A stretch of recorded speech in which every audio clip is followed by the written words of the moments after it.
Ok,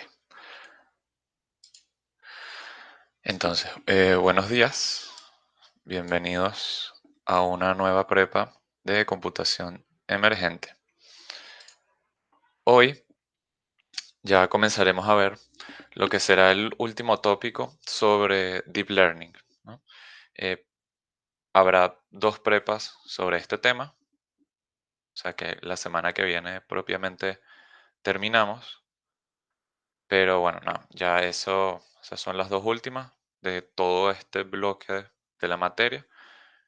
Y después de esa segunda prepa de procesamiento del lenguaje, comenzaremos a ver la nueva unidad, que es aprendizaje reforzado. ¿Ok?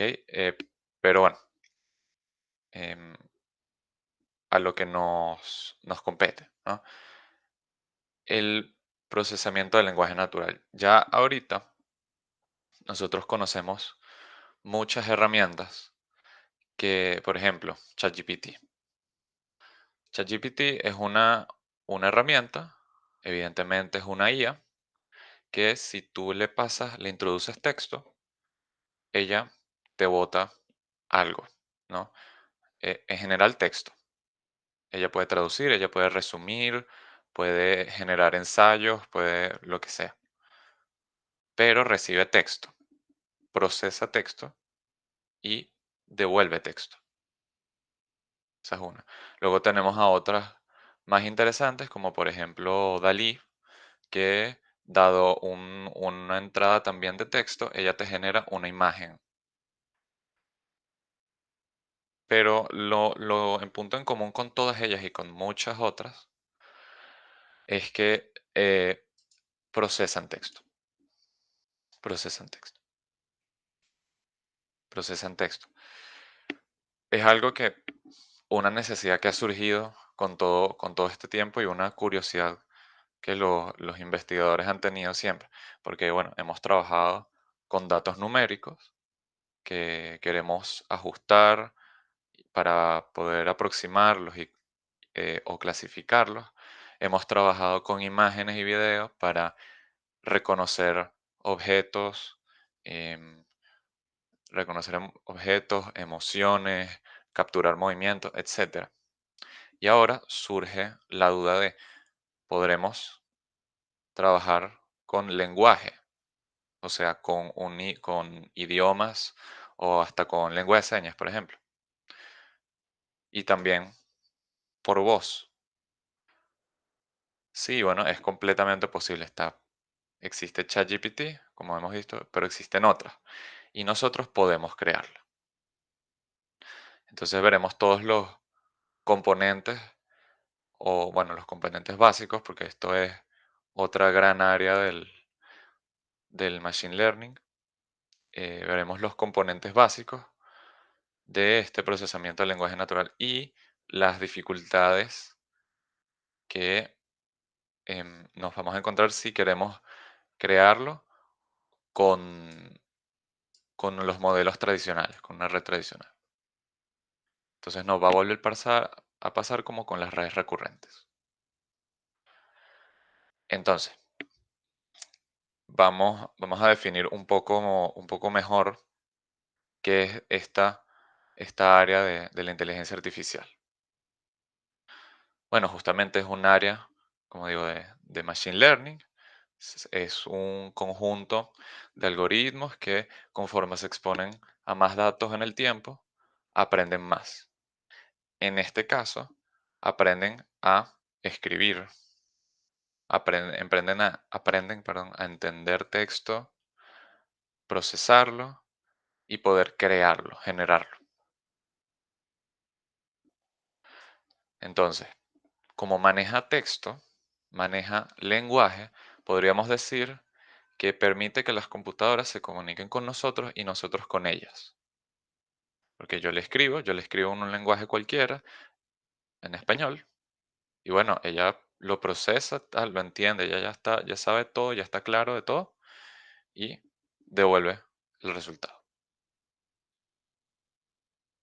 en nuestro mismo lenguaje. En nuestro mismo lenguaje. Se ponen, digamos, a nuestro nivel, ¿no? a nuestro nivel. Entonces, como les digo, esta herramienta, estos modelos, dan paso a que ellas nos puedan leer, las computadoras nos puedan leer, puedan escribirnos y puedan interpretar. Y esto va, la interpretación va, podemos ponernos creativos y va muy lejos, en el sentido de que el procesamiento del lenguaje natural es eso, procesar todo lo que tenga que ver con lenguaje natural. Entonces, sí, yo puedo crear modelos generativos,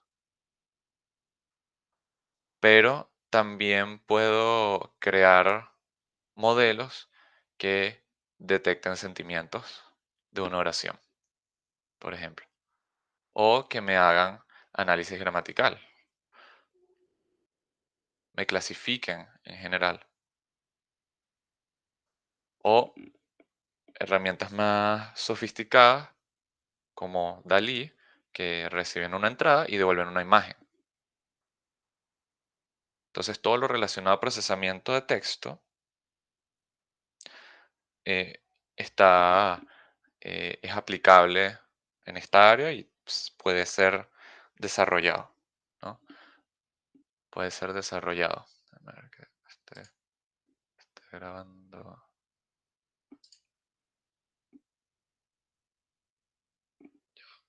Ah, está grabando. Ok. Entonces, bueno, con todo este interés, vamos a intentar diseñarla. Nosotros ya hemos visto redes tradicionales y redes convolucionales. Las redes convolucionales aquí pues, no aplican realmente. Podríamos diseñar una red neuronal tradicional para este objetivo. No, realmente es imposible, imposible. Si nos vamos a la generación de texto o predicción, que es el ejemplo que más va a estar presente, no va a ser posible usar redes tradicionales. ¿Por qué? Bueno,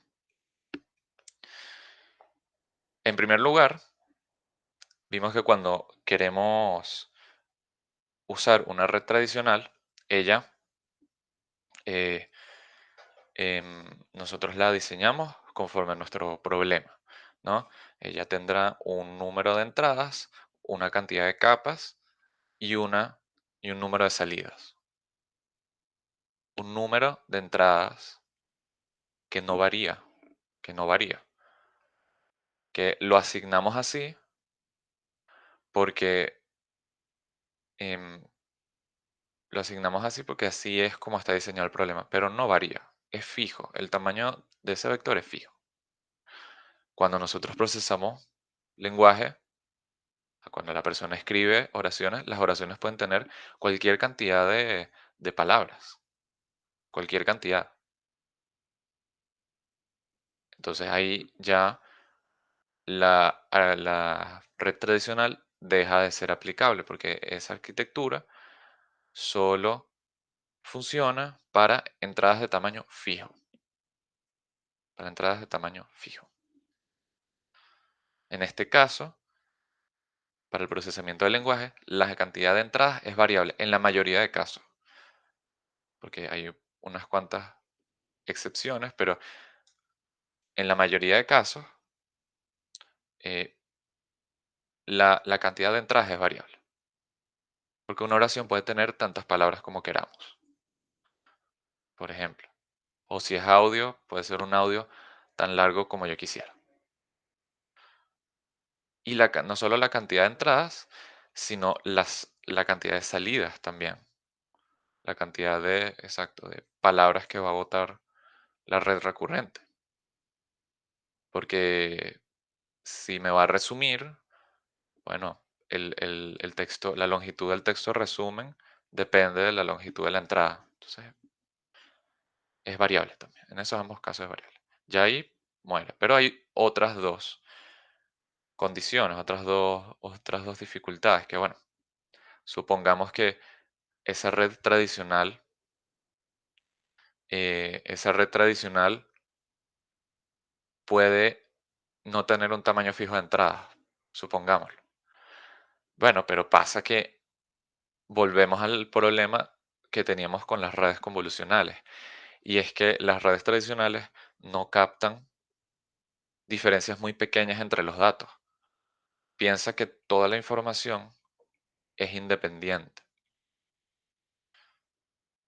por lo que cualquier oración que entienda diferente, que tenga una palabra de diferencia, para ella va a ser completamente nuevo, cuando realmente no va a ser así, no va a ser así. Y en particular, en ese problema, eso se llama que no tiene la capacidad de capturar dependencias secuenciales, que ella no entiende, las tradicionales no son capaces de entender, de generalizar el uso de las palabras, las diferentes definiciones de cada palabra. No son capaces de retener el contexto, ¿no? Y de saber que cada palabra tiene un uso dependiendo de dónde esté ubicada. Y en general tampoco retienen el orden.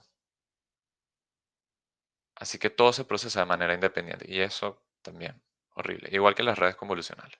Cuando teníamos imágenes que tenían un píxel de diferencia, ya moría, morían las redes tradicionales.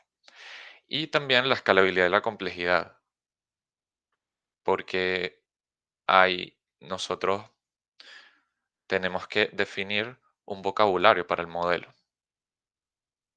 de forma que él sepa qué palabras se usan, cómo se usan, etcétera. Entonces, si yo quiero mover el modelo, pues, o sea, mejorar el modelo, entonces quiero aumentar el vocabulario porque tengo más palabras. Eso implica una arquitectura muy profunda para que capte bien todas esas relaciones. Y bueno, también muy complicado. Y ya vimos todas las desventajas que tiene tener una arquitectura muy profunda. Entonces, ya ahí me mata. Es imposible implementar procesamiento del lenguaje natural con arquitecturas tradicionales. Por lo que surge la duda, bueno, ¿qué hacemos? ¿Qué hacemos?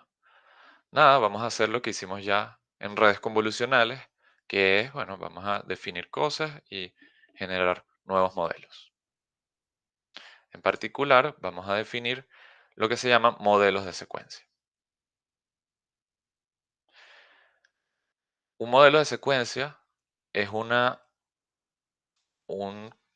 conjunto de datos, un grupo de muestras que tiene cualquier longitud y están ordenados en secuencia, evidentemente. O sea, aquí ya estoy a punto de matar el primer problema y el segundo problema. En otras palabras, son muestras que tienen una temporalidad asociada, un orden, una forma, una, una estructura que yo puedo decir, bueno, esta es la primera palabra, esta es la primera palabra que va a ser procesada, esta es la segunda, la que viene es la segunda, la que viene es la tercera, la que viene es la cuarta y así. Tienen un orden que me determina a mí una secuencia y un esquema de procesamiento,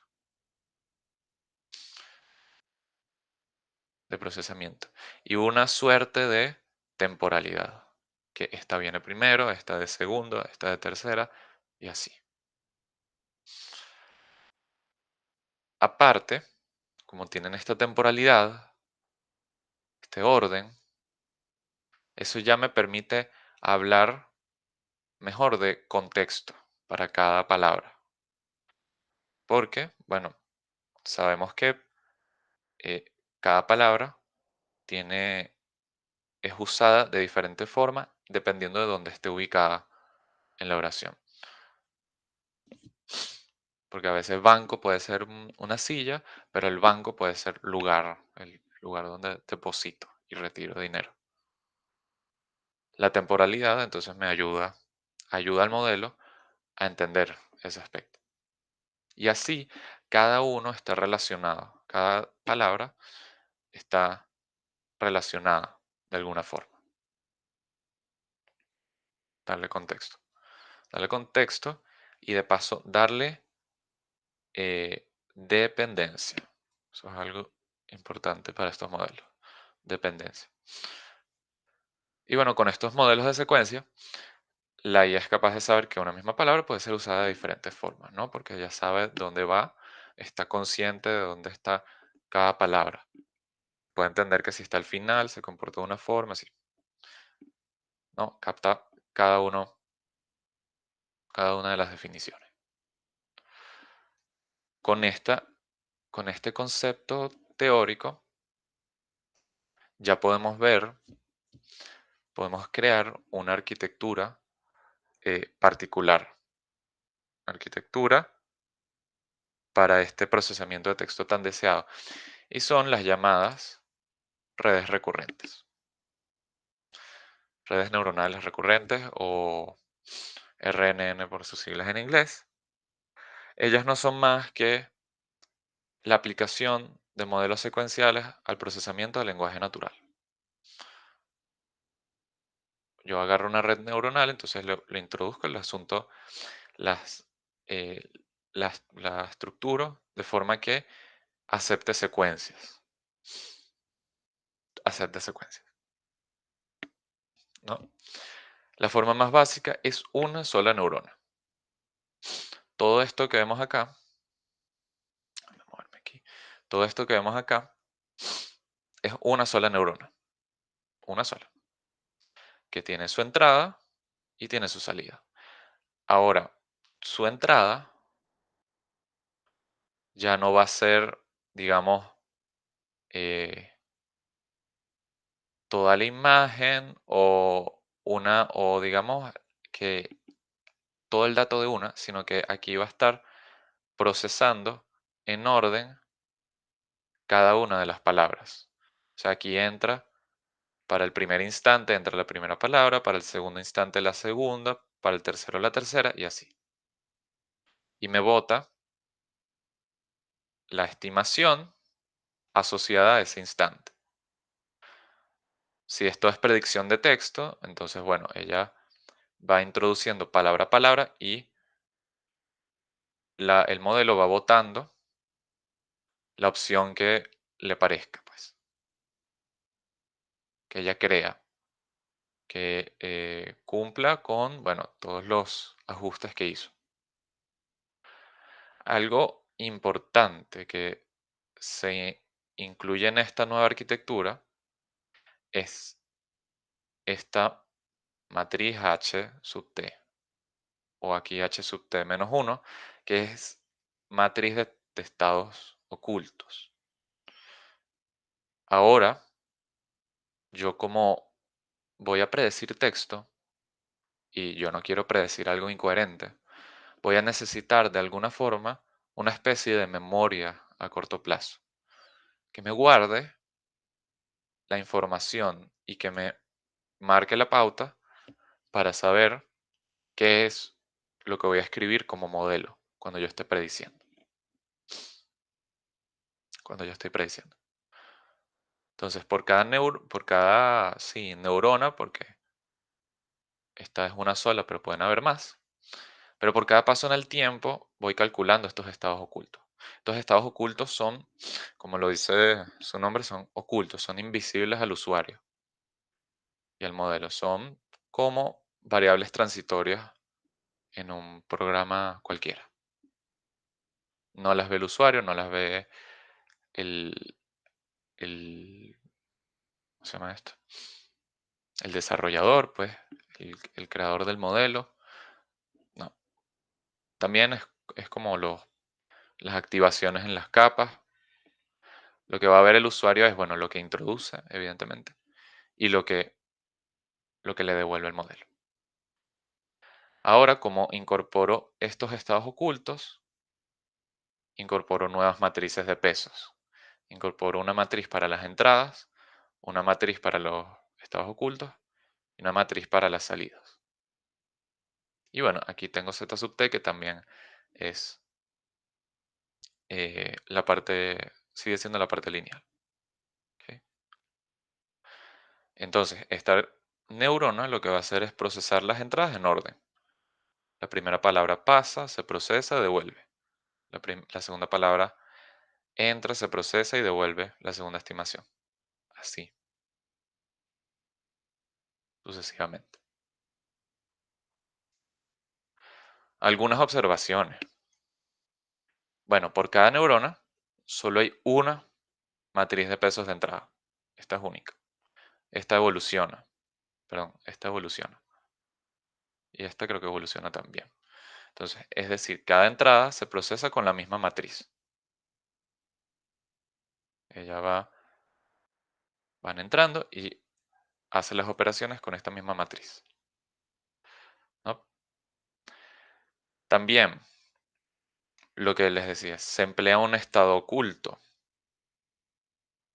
H por hidden. En el curso lo usan A, como las activaciones. Yo prefiero, me gusta más la H, la verdad. Pero bueno, un estado oculto como una memoria a corto plazo para recordar la información. Aquí hay cierta información guardada que me permite almacenar un contexto, sí, un cierto contexto. Les digo cierto porque realmente ese contexto termina siendo muy, no sé si volátil es la palabra, dura un poco tiempo. De hecho, toda esta arquitectura, esto lo vemos pues para entender las bases del procesamiento del lenguaje natural, pero estas arquitecturas en general no son muy usadas actualmente. Entre otras cosas, por el uso de memoria, o sea, de memoria de recordar. Cuando digo memoria, digo recordar, porque esa forma de recordar no es muy buena en, en estas redes recurrentes. Hay otras mejores. Pero bueno, sirve como memoria a corto plazo. Y también podemos tener varias capas con varias neuronas. La salida de una neurona sería la entrada de la siguiente. ¿Ok? Aquí, bueno, aquí puse este párrafo sin querer duplicado. Esto aquí es como se puede visualizar. eh, Aquí se puede ver cómo es una neurona, como son dos capas recurrentes. Simplemente, bueno, el resultado que da esta neurona, que aquí sí la llamé A sub t, lo pasa como entrada a la siguiente y luego ahí me devuelve la estimación. Entonces yo puedo apilar perfectamente la cantidad de neuronas que yo quisiera. ¿Ok? También, como seguimos en el deep learning, pues bueno, conceptos como costo, algoritmo de optimización, inicialización, entre otros, siguen presentes en este tipo de modelos. Porque al final, lo que yo voy a tener mi función de costo, también tengo función de costo. Lo que voy a querer hacer es, bueno, minimizar ese costo otra vez. Entonces, minimizo el costo partiendo de unos ciertos valores de los parámetros, los actualizo en función a una tasa de aprendizaje y en función de un algoritmo de optimización. eh, la entreno por una cierta cantidad de epochs. Todo eso se mantiene. Todo eso se mantiene. Seguimos en Deep Learning. ¿Ok? Y este comentario, que es lo que les decía al inicio, es que los modelos recurrentes no se restringen al procesamiento del lenguaje. Nosotros perfectamente, ok, sí, podríamos pasar por entrada una oración y devolver una imagen, pero podríamos hacerlo al revés. Podríamos pasar una imagen y que el modelo me la clasifique. Me la clasifique podría ser en una palabra, aunque bueno, para eso hacemos una red convolucional, pero una red recurrente es totalmente plausible. O con una serie de palabras que me la describa. Eso es también posible, también posible. Lo que quiero decir con esto también es que el modelo de las redes recurrentes no se limitan a tener entradas o salidas cuya cantidad es variable, sino que también podemos tener tamaños fijos. O sea, que hay un vector de entrada fijo y un vector de salida fijo también. Claro, no tiene, o sea, si tienes tamaño fijo acá y acá, lo mejor es hacer o una red tradicional o una red convolucional, dependiendo de lo que hagas. Pero igual ellas pueden trabajar perfectamente con entradas fijas.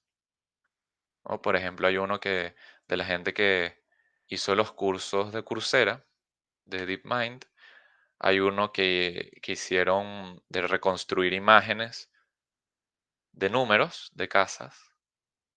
Hicieron un modelo recurrente así. Y luego también hicieron otro que generaba también números de casas, como fotos de números de casas, como las que los números que se identifican, ¿no? Eso está en las lecturas adicionales de esta semana. Entonces, eso, eso.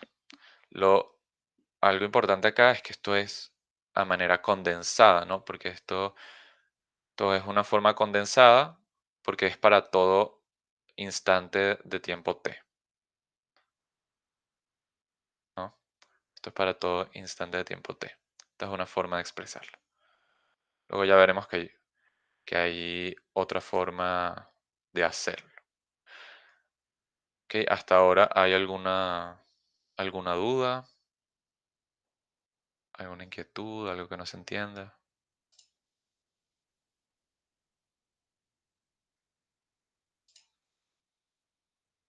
Chévere, bueno, Está bien. chévere, fino. Bueno, entonces, ajá, tenemos todas estas matrices, pero ¿cómo se calculan? Que eso es lo realmente importante aquí. Bueno, se calculan de la siguiente forma. Nuestra parte lineal seguirá siendo una combinación lineal, pero ahora le vamos a meter este producto que está acá de la matriz de parámetros de los estados ocultos contra el estado oculto anterior. Ese producto se le suma a estas entradas y se le suma a este primer sesgo. Este primer sesgo, ¿no? Entonces, yo creo que se puede ver como, bueno, qué tomo de la entrada y qué tomo de los estados ocultos. El estado oculto de ese instante t, o el estado oculto que va a recibir la misma neurona en el siguiente paso, se calcula de esta forma con la tangente hiperbólica de la parte lineal. Esta es como, de ahí a que lo llamen en el curso activación también, y lo denoten con A.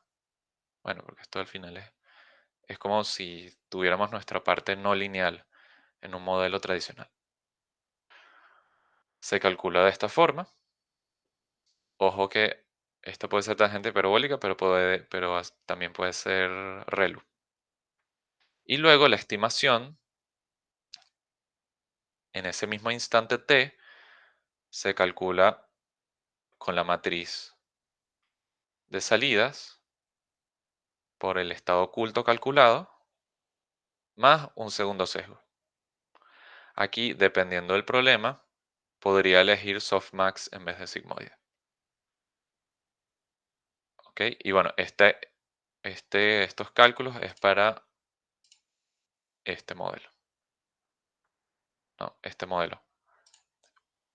Bueno, para este modelo, pues A sub t sería esto. Y luego A sub t pasaría a ser la entrada. Bueno, nada, pero lo importante es que estos son los cálculos para una neurona. Chévere. Ok. Ok. Si bien puede ser confuso, este diagrama, esta forma de estructurar, de graficar los modelos, bueno, podríamos escribirlos también por cada paso en el tiempo, por cada paso en la secuencia. Lo podemos desglosar y se vería de esta forma. Bueno, es el primer modelo otra vez, no, esto es solo una capa cualquiera. Entonces, aquí lo que se está mostrando es, bueno, qué entrada se recibe por cada paso en la secuencia. Entonces, aquí viene uno, aquí viene, por ejemplo, es un texto que procesa palabra a palabra y que me bota una estimación por cada palabra. Bueno, aquí llega la primera palabra, luego pasa la segunda, luego pasa la tercera, la cuarta y así. Desglosado. Esto importante, importante, importante que, creo que lo voy a poner en rojo y todo. Eh, Vamos a ver. em, Esto es una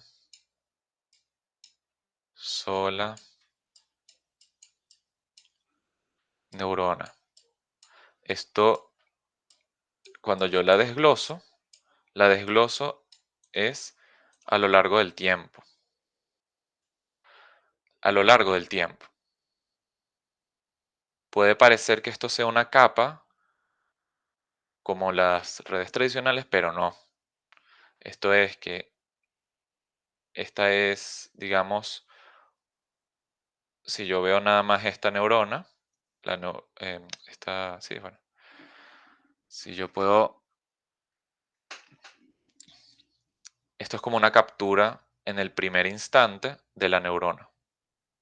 Ah, bueno, en ese primer instante la neurona tiene Z1 como activación, perdón, como parte lineal, H1 como estado oculto, que le va a pasar a la siguiente neurona, X1 y Y gorrito 1, y recibe H0.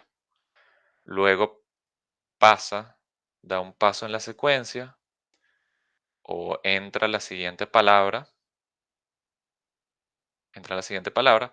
y bueno, ahorita tengo el componente Z2, H2, Y gorrito 2. Luego doy otro paso en el tiempo y así sucesivamente. Entonces, esto es solo una neurona, solo que la desgloso. Bueno, para verla más fácilmente, para verla mejor, porque bueno, la otra forma de diagramarla pues puede ser un poco confusa, un poco confusa. ¿Ok?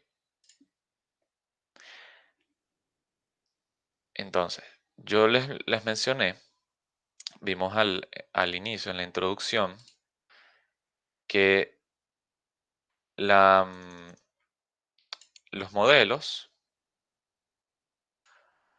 los modelos pueden tener diferentes aplicaciones, ¿no? Bueno, puedo predecir texto, pero también, puedo identificar emociones. Si yo identifico emociones, es más, voy a aprovechar esto acá. Si yo identifico emociones, ¿qué es lo que yo tengo que hacer? Bueno, yo tengo que ir procesando un texto palabra a palabra y luego es que digo la emoción, la, la- el sentimiento asociado a ese texto. Entonces, si yo identifico una emoción y bueno, quiero que me devuelva ese sentimiento. No me sirve, esto no me sirve, la verdad. No me sirve tener aquí una estimación por cada palabra. Lo que me interesa es que se procese todo y acá me devuelva una sola, porque es al final una palabra. O sea, un sentimiento es solo una palabra. Bueno, a ver, que podría hacerlo de varias palabras, pero ustedes me entienden. Yo quiero identificarlo con una sola palabra. Entonces aquí me queda solo una estimación. Una estimación. Luego podría tener eh, el caso opuesto de análisis del discurso, análisis gramatical, que, bueno, justamente tendría que revertir esto, porque en el análisis gramatical yo quiero ir indicando qué es gramaticalmente cada palabra que vaya procesando. Este es el sujeto, este es el verbo, esto es un adjetivo, esto. Entonces ahí tengo que tener varias salidas. Lo que quiero llegar con todo esto es que hay diferentes hay diferentes escenarios de procesamiento del lenguaje, los cuales pueden ser totalmente implementables en las redes recurrentes y tienen pues su arquitectura asociada. Entonces, veamos algunas, o bueno, sí, todas.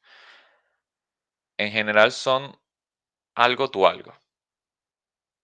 El algo tu algo es cantidad de entradas, tu cantidad de salidas.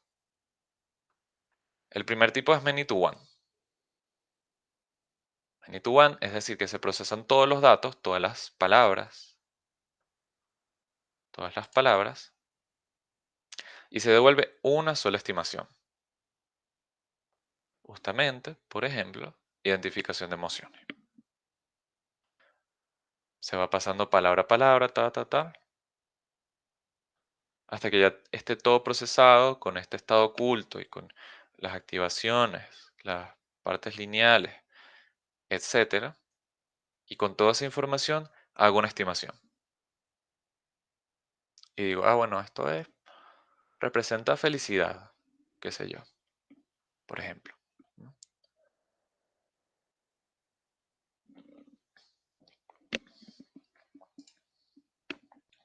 Después tenemos many to many, en particular many to many solapado.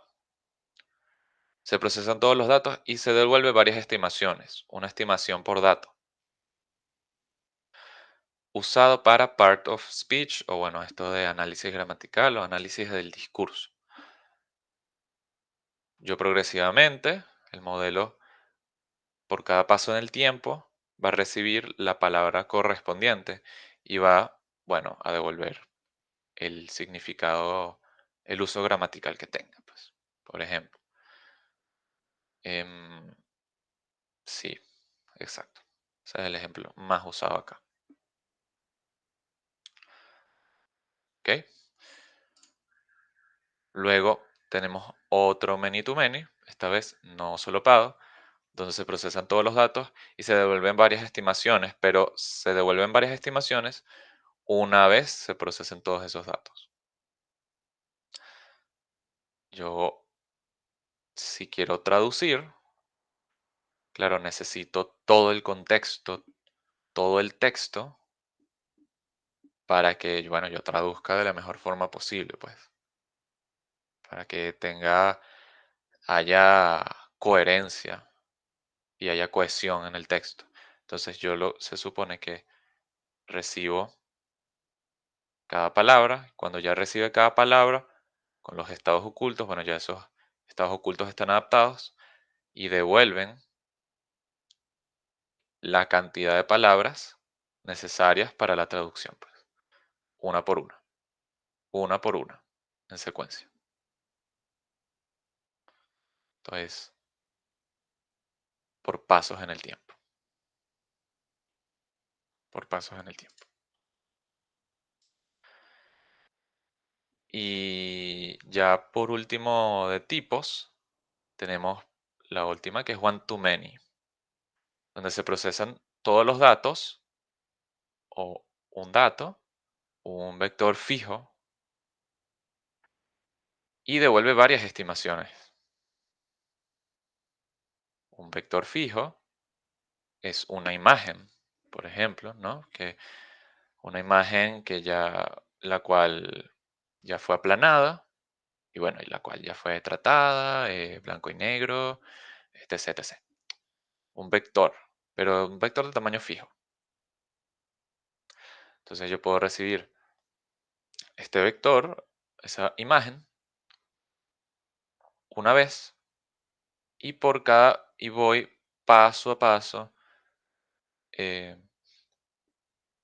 instante a instante, botando la descripción, cada palabra de la descripción de una imagen. Así como algunos modelos que tienen una animación de conforme van escribiendo, ¿no? Bueno, eso es más o menos así es como lo podemos visualizar, ¿no? Va paso a paso, escribiendo palabra a palabra la descripción. ¿Ok? Ok. Entonces, nada, dudas por acá. Por ahora está relativamente sencillo.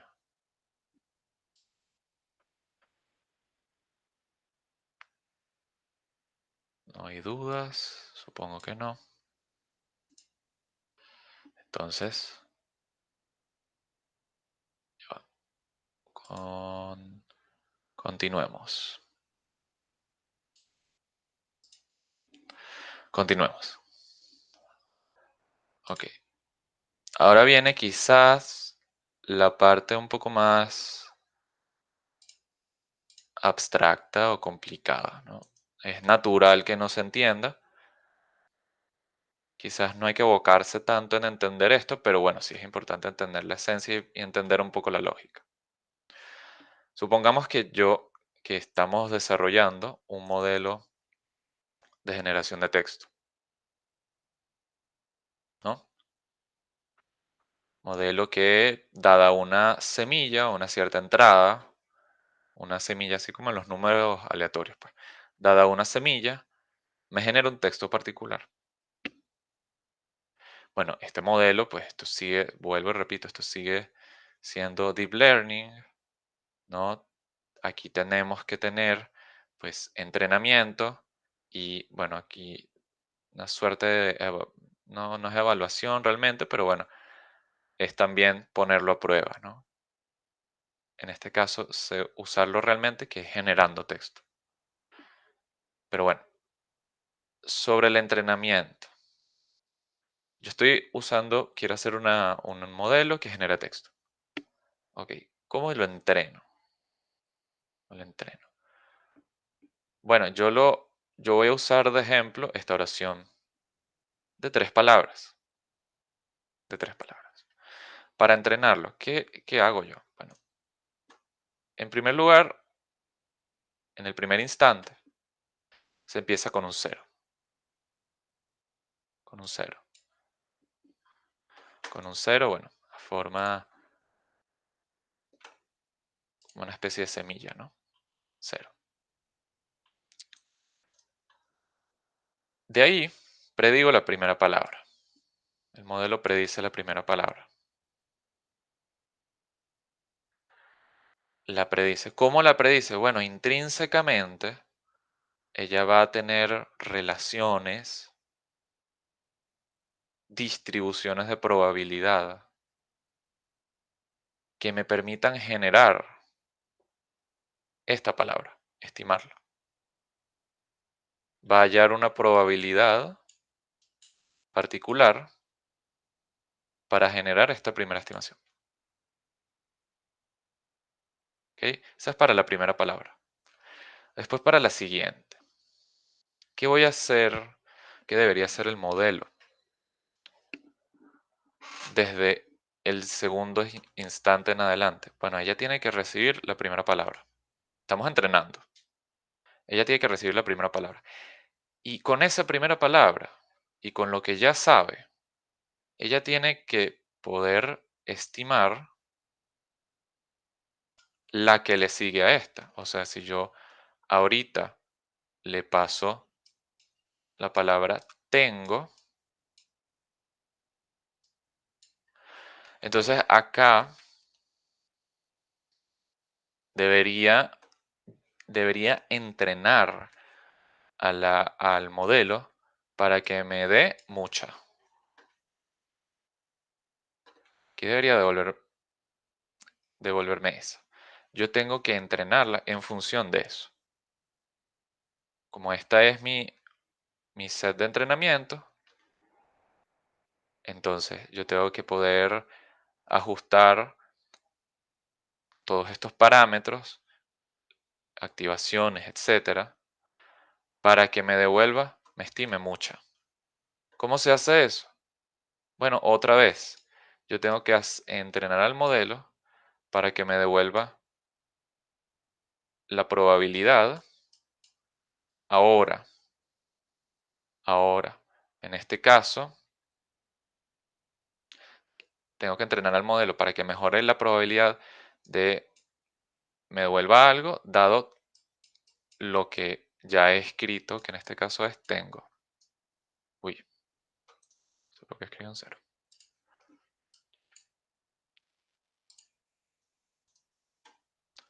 Dado lo que ya he escrito, que es tengo. Yo tengo que entrenar al modelo para que esa distribución de probabilidad pueda ajustarla y me mejore el chance de obtener, en este caso, mucha, que es la siguiente palabra.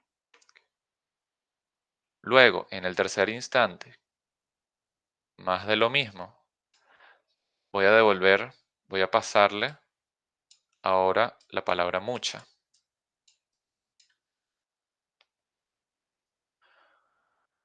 Y nuevamente acá, lo que tengo que hacer es ajustar la probabilidad para que me devuelva cierta palabra, que sería hambre, dado, dado lo que yo ya tengo, las palabras que yo ya he escrito, que yo ya he escrito, que mejor dicho, las que están las anteriores del set de entrenamiento. Tengo hambre. No, tengo mucha.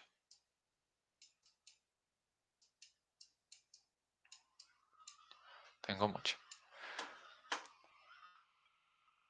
Nuevamente acá lo que hay que hacer es poder ajustar las probabilidades para que me favorezcan y me den hambre. Me den la palabra hambre de tercera.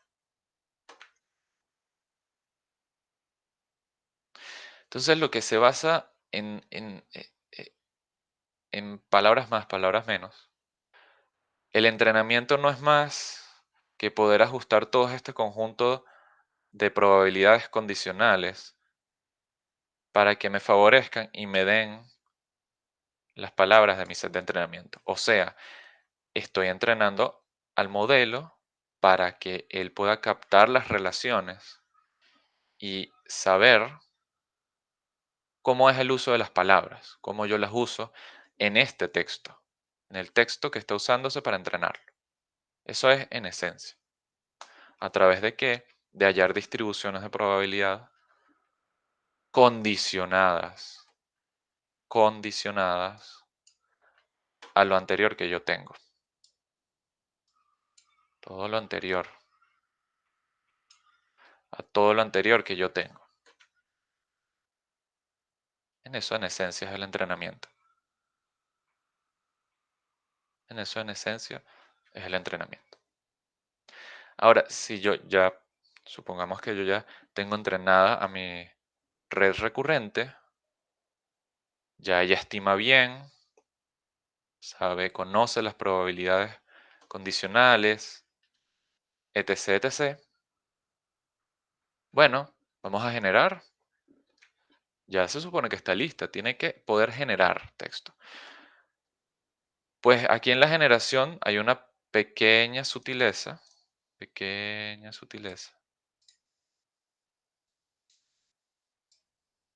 Ay, ay, coño. Bueno, ni modo.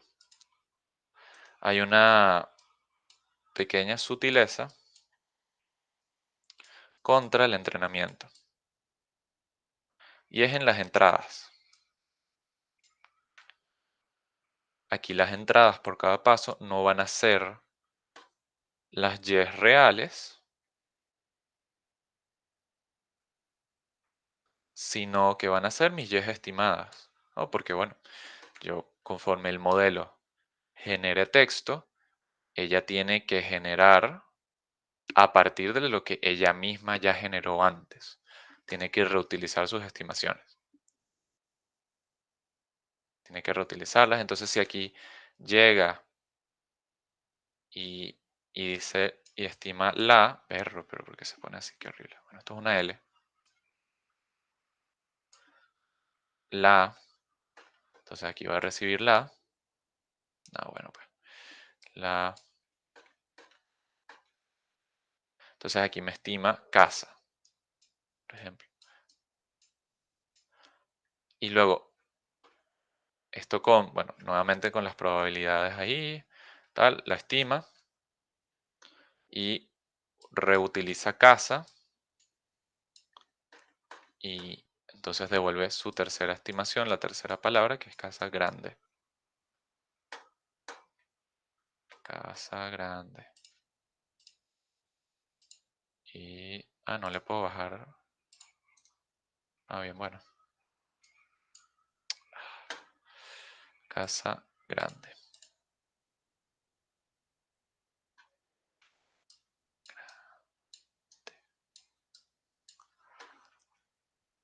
Una vez entrenada, ¿no?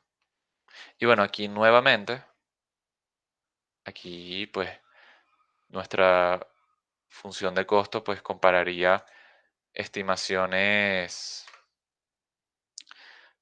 estimaciones correspondientes con los valores reales. Y bueno, esa función se minimizaría, esa función de costo. Y aquí con la generación de texto, pues eso, tiene que ella reutilizar, bueno, reutilizar, o sea, no tanto reutilizar, sino basarse evidentemente en lo que ya ha estimado antes. Porque bueno, ella es la que está escribiendo las cosas. El modelo es el que está escribiendo las cosas. Así que nada, esto es un poco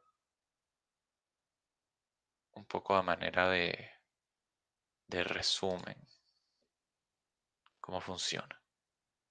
Para que se vea, para entender mejor cómo, sí, cómo es el esquema de entrenamiento y cómo este modelo generaría texto. Ojo, generaría, porque luego, dependiendo de la aplicación, el entrenamiento debería ser diferente. Ya, bueno, como vimos, hay diferentes tipos de redes recurrentes. Pero bueno, aquí, yo todo este tiempo les he mencionado en función de palabras. Palabras. Ahora, nosotros no estamos obligados a usar palabras. Nosotros perfectamente podríamos usar letras, por ejemplo. De hecho, a veces se decide usar letras por encima de palabras. Y es totalmente posible. Totalmente posible. Totalmente posible. ¿A qué se le llama esa decisión de formato para el modelo? Es lo que se llama tokenización. Tokenización. La tokenización consiste en definir el formato de los datos de entrada. Y bueno, el formato de los datos de salida también.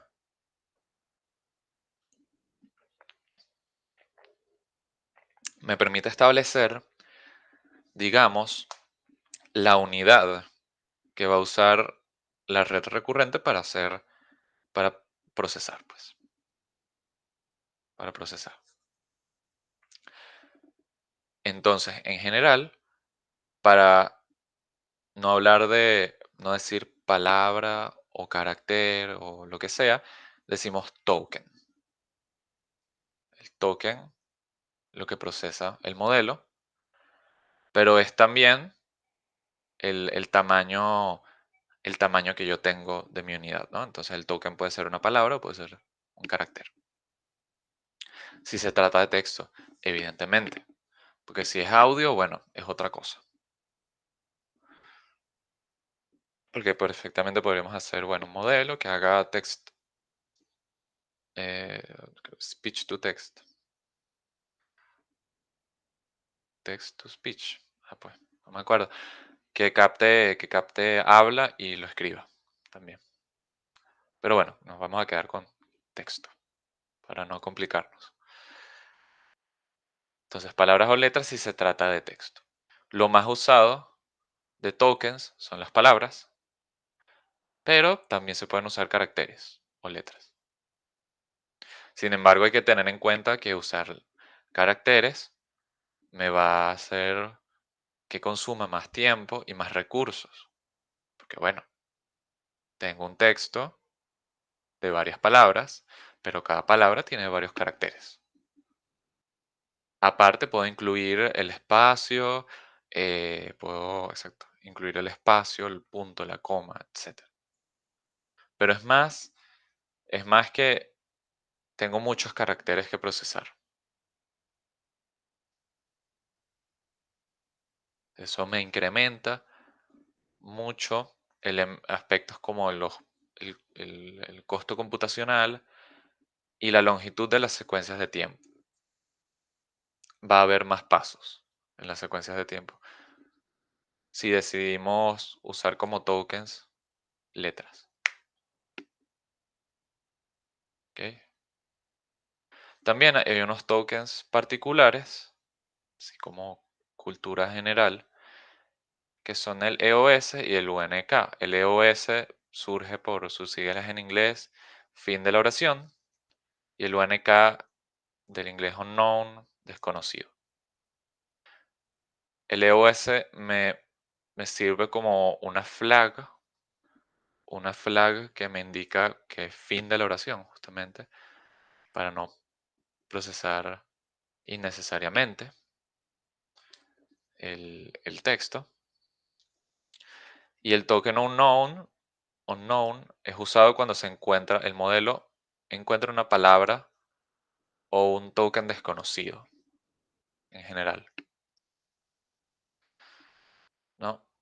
Aquí hay definiendo estos tokens, surge una ventaja del uso de caracteres, y es que si yo voy a usar puros textos en inglés, bueno, asumiendo que no hay ningún carácter especial por ahí,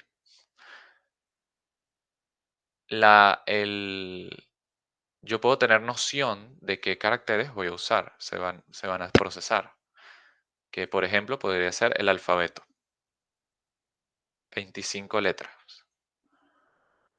Esa es la ventaja, que yo si estoy usando puros textos en inglés, que sé que no tengan ningún carácter raro, pues yo le puedo decir al modelo, mira, pendiente, porque tú vas a tokenizar con letras y bueno, este es tu abanico de letras, bueno, todo el abecedario. Y eso me permite a mí no tener que usar este token de unknown, ¿no? En cambio con palabras, bueno, y de paso, como el token es de letras, em, no importa la palabra con la que me encuentre, yo siempre la voy a poder procesar y la voy a poder guardar. No va a haber ningún problema. En cambio, cuando son palabras, puede pasar que el texto tenga nombres propios. Yo cuando tokenizo por palabras, le doy, así como doy un abecedario, doy un vocabulario. Le digo al modelo, mira, pendiente que todo esta lista de palabras son las que tú puedes encontrarte en el texto. Pero claro, como hay palabras que son nombres propios, pues invariablemente va a usar este token de unknown. Va a tener que usarse. Y se va a tener que incluir también en el vocabulario, con el final de la oración. Exacto. Esa podría ser una ventaja de usar caracteres. Que yo tengo un vocabulario que es bastante fácil de definir. En cambio, si uso palabras, pues tengo un vocabulario bien largo y que de paso tendré que ampliar, podría tener que ampliar porque, bueno, muchas palabras. Pero bueno, importante que yo puedo tokenizar de dos formas, palabras o letras, en caso de hacer texto. Ajá, pero la computadora, o bueno, el modelo, la red, realmente no trabaja con esto, no trabaja con texto. Ella no entiende texto. Bien, sabemos que ella trabaja con números, bueno, binarios, o sea, ya, lo más crudo posible, con binarios, o más manejablemente, con números. Ella no entiende las letras. Si queremos hacer una red que procese palabras, que bueno, chévere cuando vimos convolucionales o cuando vimos tradicionales, que esos eran todos datos numéricos. Pero aquí estamos pasando palabras.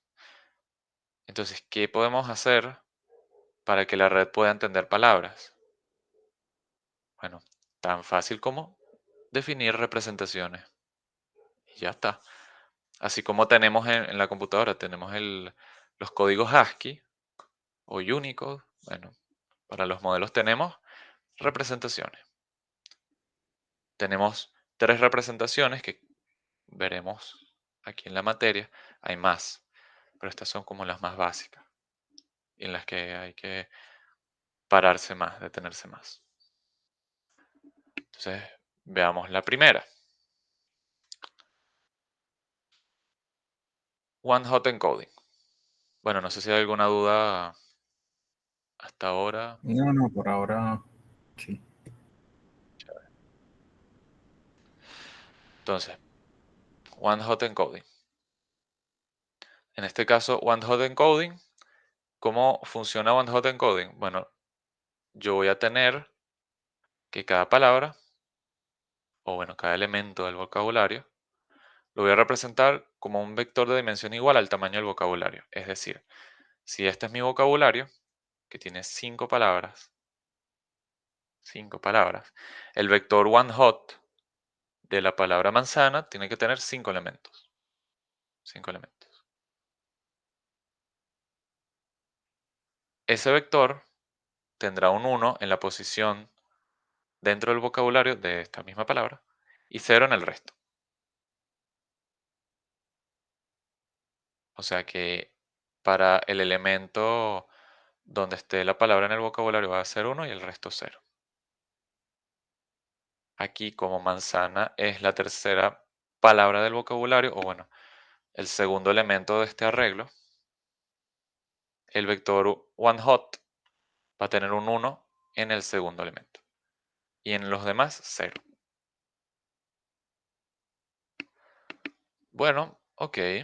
Esta es una representación bastante sencilla de implementar, pero solo es fácil pensar en qué sucederá si este vocabulario, en vez de 5 palabras, tiene 10.000 palabras. Eso en el mejor de los casos, porque quién sabe el tamaño de los vocabularios realmente, pero podría tener 10.000 palabras. Y entonces, este vector, ¿cómo será? Bueno, tendrá unas varias desventajas, esa forma. Entre ellas, ocupa mucha memoria innecesariamente ya que son vectores dispersos con muchos ceros. Este ejemplo, bueno, bien bonito, sí, bueno, tiene, ya aquí es un poquito disperso, pero bueno, no está tan mal. Ajá, pero reitero, ¿qué pasa si el vocabulario es de 10.000 palabras? 10.000, 20.000, 30.000. Un vector enorme, enorme, enorme, con demasiados ceros y con un solo uno, totalmente disperso. Me está ocupando demasiada memoria. Está ocupando demasiada memoria. Porque evidentemente yo no voy a, si yo tengo ese vector en memoria, yo no voy a ocupar el espacio que él tiene con otro vector. No, no, o sea, porque no lo puedo reescribir, sobreescribir. Evidentemente no. Entonces ocupan todo un espacio, una cantidad enorme e innecesaria. También, no solo es grande, sino que ese tamaño depende del tamaño del vocabulario. Si yo quiero actualizar el vocabulario, incluirle más palabras, porque quiero escalar mi modelo para que procese más textos, me fregué, me fregué porque entonces eso implica que todas las representaciones de mis vectores crecen y ocupan más memoria. Y es un crecimiento enorme, enorme. Ocuparán cada vez más memoria y no es conveniente. Y bueno, para poner la cerecita en el pastel, entonces cada vector, por cómo se define, dado que él se define así, un uno y ceros en una posición respectiva, o sea, es única esta representación. Nunca voy a tener un vector que sea igual, un vector one hot que sea igual a este. Tendré 1, 0, 0, 0 o 0, 1, 0, 0, 0 o 0, 0, 0, 1, 0, 0, 0, 0, 0, 1. Esos son el resto. Como todos esos vectores son así, cada uno es ortogonal. Cada uno es ortogonal. ¿Por qué es ortogonal? Bueno, porque el producto punto, bien vimos en Mate 3 y en álgebra lineal, porque el producto punto da cero. Esto me mata por completo el aprendizaje. Me mata por completo porque estos vectores one hot, pues eso es lo que va a recibir la red. Y si yo tengo un vector que me hace cero cosas cuando hago producto punto con ellas, o sea, no, es terrible porque me borra información y hace que el modelo no pueda ser capaz de hallar relaciones entre palabras. Quizás será muy lento el aprendizaje, pero yo creo que no se da, simplemente no se da. Porque los productos puntos, pues, me van a dar cero. Me van a dar cero y me van a borrar información de las, por ejemplo, las matrices de pesos que vimos antes. No sirve, no sirve, en definitiva no sirve. Podríamos variarlo, sí, lo podemos variar. Bag of words es una variación pequeña, pero una variación que consiste en representar también usando vectores one hot, pero la posición ya no dependerá de dónde esté la palabra en el vocabulario, sino que dependerá de la frecuencia de aparición en el texto.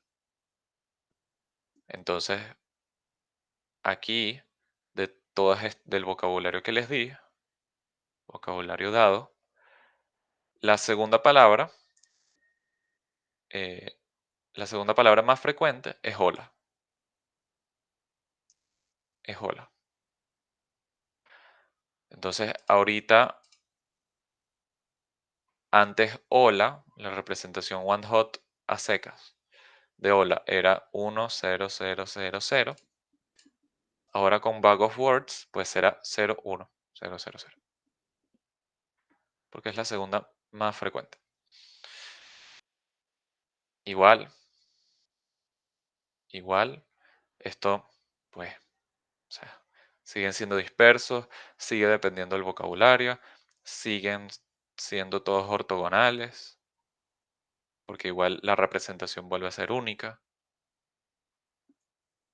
No sirve, no sirve. Ajá, pero hay alguna que sea funciona el que sí sirva, pues sí, sí. Calma pueblo que sí hay, sí hay. Y esa es Word2Vec. Word2Vec. ¿No? ¿Qué es Word2Vec? Bueno, para Word2Vec, la red genera por sí misma la representación en vectores de las palabras. O sea, ya con Bag of Words o con solo One Hot, yo era el que las hacía. Yo era quien hacía las representaciones porque, bueno, establecí unas reglas y de ahí surgen los vectores One Hot. Aquí, aquí, eso lo vamos a dejar para la red recurrente, para que ella lo haga, para que ella lo haga. ¿Cómo lo va a hacer? Lo va a hacer empleando dentro del texto una palabra ancla, una palabra fija que yo anclo y que yo uso como referencia para predecir el contexto circundante.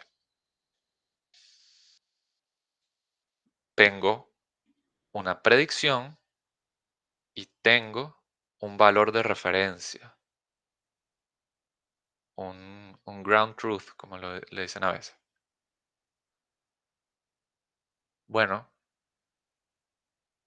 eso no es más que un problema de aprendizaje supervisado que perfectamente podemos resolver y que perfectamente podemos elaborar un modelo para que se encargue de eso. ¿Ok? Por lo que eso es algo que se lo dejamos completamente a la red y que puede ser automatizado perfectamente. Realmente no importa el resultado de esas predicciones porque al final intrínsecamente la red halla esos vectores conforme va procesando las palabras. Es decir, realmente no es que vamos a palparlos, sino que eso se genera es como un banco de mi vocabulario y sus representaciones, como Word2Vec. Lo chévere de esta representación es que me permite establecer relaciones de- entre vectores y me permite hacer combinaciones para generar otros vectores. ¿Relaciones en qué sentido? Bueno, las palabras similares tendrán representaciones similares. Hombre y mujer, por ejemplo. Todos estos son vectores, ¿no? Nosotros podemos graficar los vectores. Conocemos, podemos conocer sus elementos. Si los graficamos, podríamos darnos cuenta que los vectores relacionados están eh, acompañados, podemos agruparlos gráficamente. Pero bueno, eso lo veremos mejor en la siguiente prepa. Pero tienen representaciones similares. Tienen representaciones similares. Un comentario acá es que en general estas representaciones ya están generadas y disponibles en Internet. ¿Por qué? Porque, bueno, si quisiéramos hacer una red recurrente representando con Word2Vec, tendríamos que dos pasos. Uno, hallar las representaciones. O sea, si lo hiciéramos desde cero, cero. Entrenar la red para que represente bien estos vectores. Y otro, bueno, ya comenzar el propio entrenamiento y uso del modelo. Entonces, nada, lo que se hace es que hay gente que ya ha generado matrices, conjuntos de vectores Word2Vec y las ha subido en internet públicamente para que la gente acceda, los descargue y los importe a sus modelos. Ya con esas matrices importadas, pues pueden comenzar a usar la red que diseñaron directamente, sin tener que generar, sin tener que hallar las representaciones antes. Esto es bastante útil. Em, y bueno, cada, digamos, conjunto de representaciones, pues está etiquetada con su origen, su uso, el vocabulario, tamaño, etcétera, etcétera, etcétera. Entonces, veamos un poco más sobre Word2Vec. Bueno, si se pasan esos vectores como entrada, se podrán realizar las predicciones más fácilmente, ya que las relaciones ya estarán modeladas en ellos, ¿no? Porque yo cargo esa matriz, ya tiene todas esas representaciones, bueno, chévere, ya yo las entiendo, pues, ya yo las entiendo.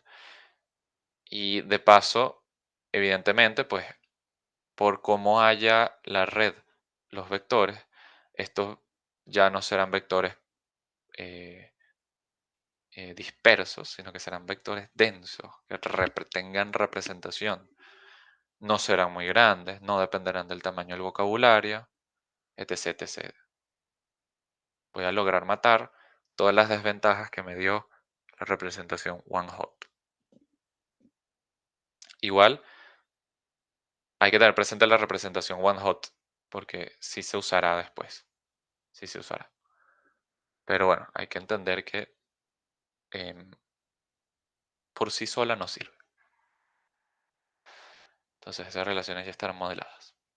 También es posible obtener nuevos vectores con otros ya existentes, sumándolos.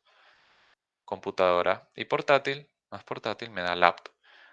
Como están relacionados o sea, se puede establecer relaciones, yo puedo a través de operaciones algebraicas conocidas, yo puedo hallar otros vectores. Con la combinación de los componentes me puede generar una tercera representación completamente plausible. Entonces eso, por ejemplo, acarrea que yo no tenga que hallar representaciones de cada una de las palabras, sino que yo con algunas puedo ir generando más y más y más y más. Pero bueno, claro, si yo hago eso, podría tener una carga de error y tal, pero hay que tener esto presente igual porque es bastante útil. Es bastante útil. Todo esto se ve bonito, la verdad, hasta que nos ponemos a pensar, ajá, pero esas matrices de representaciones, de alguna forma, son generadas usando un cierto texto. Bueno, de hecho, ellas vienen con este atributo de el origen, de qué texto origen fue usado para generar esas representaciones. Bueno, ese texto origen siempre va a estar hecho por personas, porque, bueno, pueden ser artículos científicos, pueden ser noticias, pueden ser hilos de Twitter o X, pueden ser foros de Reddit, pueden ser lo que sea. Entonces hay que tener en cuenta que esto todas estas representaciones vienen de datos que tendrán sesgos, que tendrán prejuicios. Tendrán prejuicios.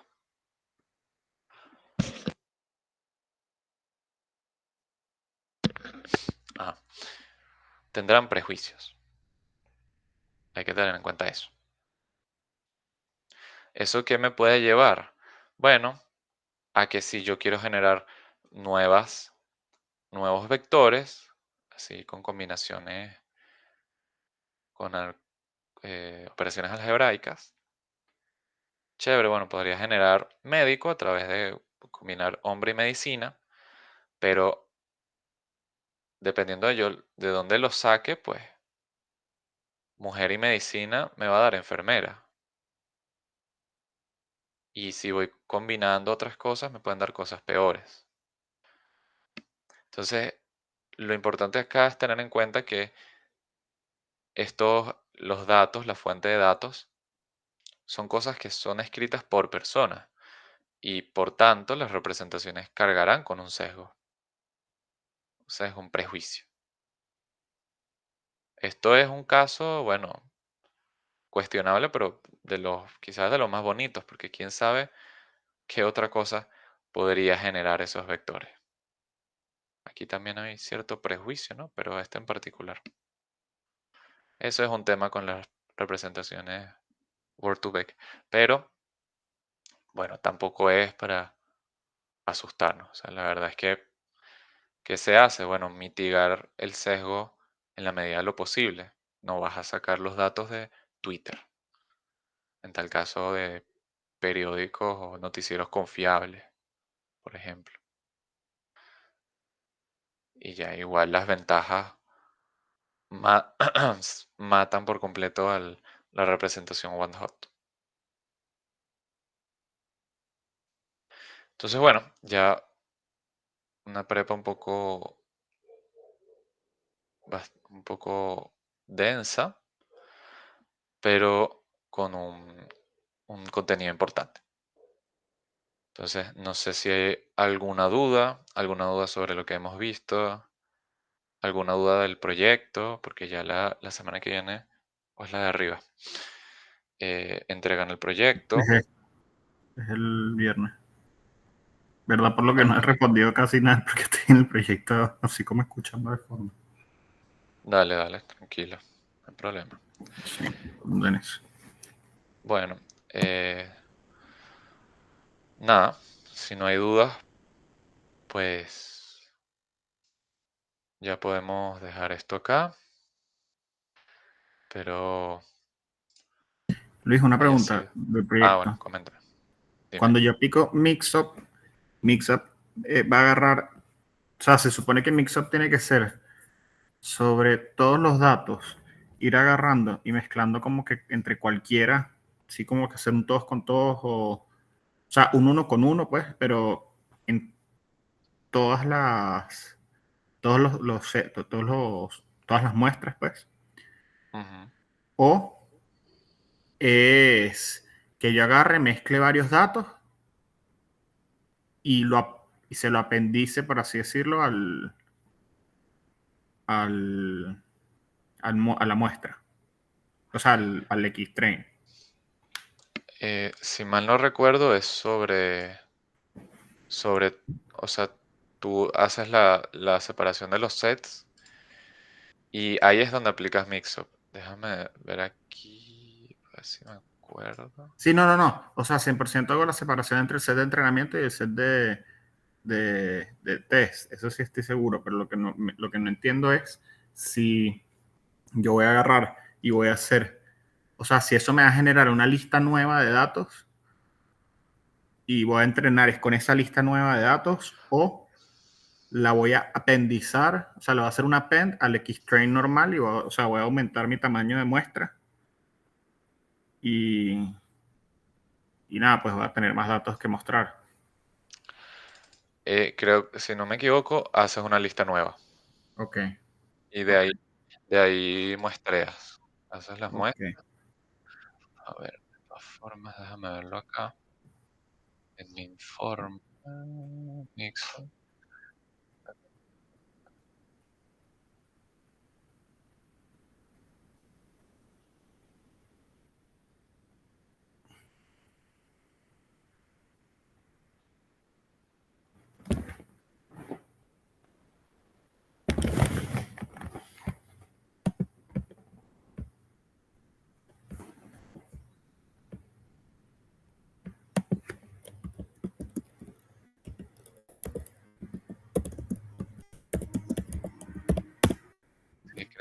creo que es así.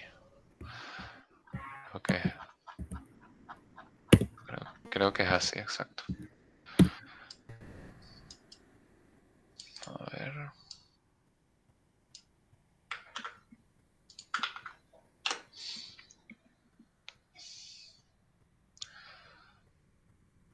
Mm, mm, A ver. Sí, aplicación de Mixup en Dataset. Mixup Data.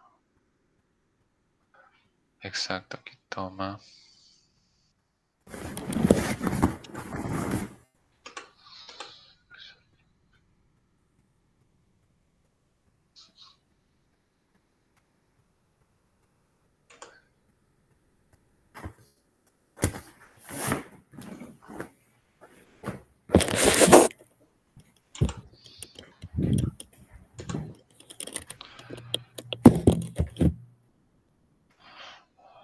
Sí, es así.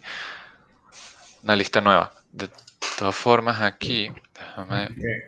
pasarte. Hay un artículo de TensorFlow que hace una implementación. Eh, bueno, te lo voy a pasar por WhatsApp mejor para que lo tengas. Si no, con el chat se borra. Uh,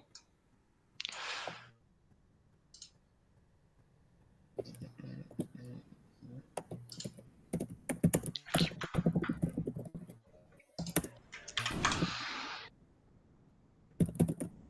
Ok, ahí está uno.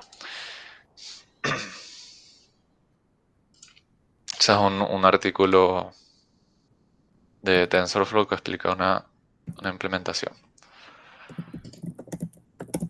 Ok, perfecto. No, o sea, y ahí encontré la función, porque en verdad, o sea, las busqué en todas partes y ya tengo la función literal Mixup Data que uno agarra y le mete XY, alfa y listo. Lo que Ok, pasa es que la quiero entender bien qué es lo que me está sacando, esto, lo otro, pero o sea, yo estoy con todo ya que tengo casi que todo digerido, pero ok, realmente necesito entenderlo. Así que nada, voy a ver de ahí eso, porque, chévere, nada, perfecto, chévere. lo echo un ojo. Gracias. Dale, chévere. Bueno, nos vemos, que tengo que, se me atrasó la prepa de operativo. Dale, Dale, bye bye. tranqui. Nos vemos. Hasta luego.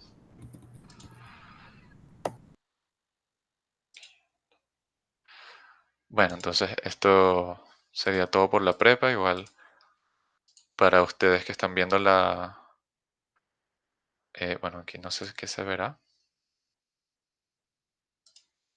Para ustedes que están viendo la grabación, nada, estoy pendiente de cualquier duda por el grupo, por privado, lo que sea, cualquier duda del proyecto. Y, y nada, eso. Así que hasta luego.